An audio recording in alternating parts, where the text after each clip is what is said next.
The Story of an Hour by Kate Chopin.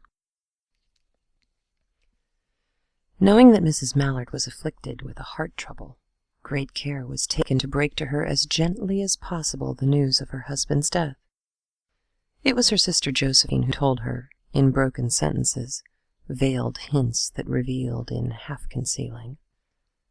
Her husband's friend Richards was there too, near her. It was he who had been in the newspaper office when intelligence of the railroad disaster was received, with Brently Mallard's name leading the list of killed. He had only taken the time to assure himself of its truth by a second telegram, and had hastened to forestall any less careful, less tender friend in bearing the sad message. She did not hear the story as many women have heard the same, with a paralyzed inability to accept its significance. She wept at once, with sudden, wild abandonment, in her sister's arms. When the storm of grief had spent itself, she went away to her room alone. She would have no one follow her. There stood, facing the open window, a comfortable, roomy armchair.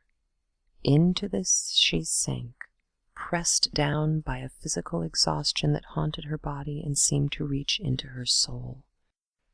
She could see in the open square before her the tops of trees that were all aquiver with the new spring life. The delicious breath of rain was in the air. In the street below, a peddler was crying his wares. The notes of a distant song which someone was singing reached her faintly, and countless sparrows were twittling in the eaves. There were patches of blue sky showing here and there through the clouds that had met and piled one above the other in the west facing her window. She sat with her head thrown back upon the cushion of the chair, quite motionless, except when a sob came up into her throat and shook her, as a child who has cried itself to sleep continues to sob in its dreams. She was young, with a fair, calm face whose lines bespoke repression and even a certain strength. But now there was a dull stare in her eyes, whose gaze was fixed away off yonder on one of those patches of blue sky. It was not a glance of reflection, but rather it indicated a suspension of intelligent thought. There was something coming to her, and she was waiting for it, fearfully. What was it? She did not know. It was too subtle and elusive to name, but she felt it, creeping out of the sky, reaching toward her through the sounds, the scents, the color that filled the air. Now her bosom rose and fell tumultuously. She was beginning to recognize this thing that was approaching to possess her, and she was striving to beat it back with her will, as powerless as her two white slender hands would have been.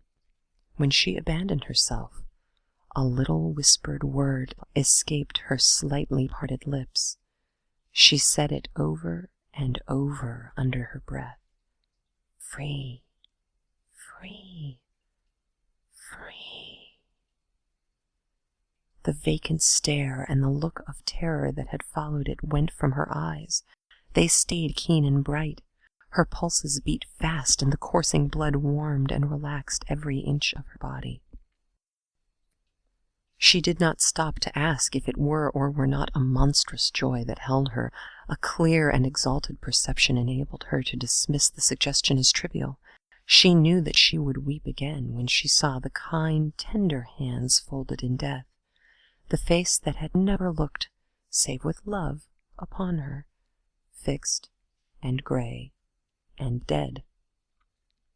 But she saw beyond that bitter moment a long procession of years to come that would belong to her absolutely, and she opened and spread her arms out to them in welcome.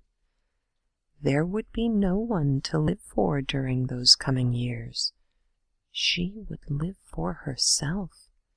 There would be no powerful will bending hers in that blind persistence with which men and women believe they have a right to impose a private will upon a fellow creature.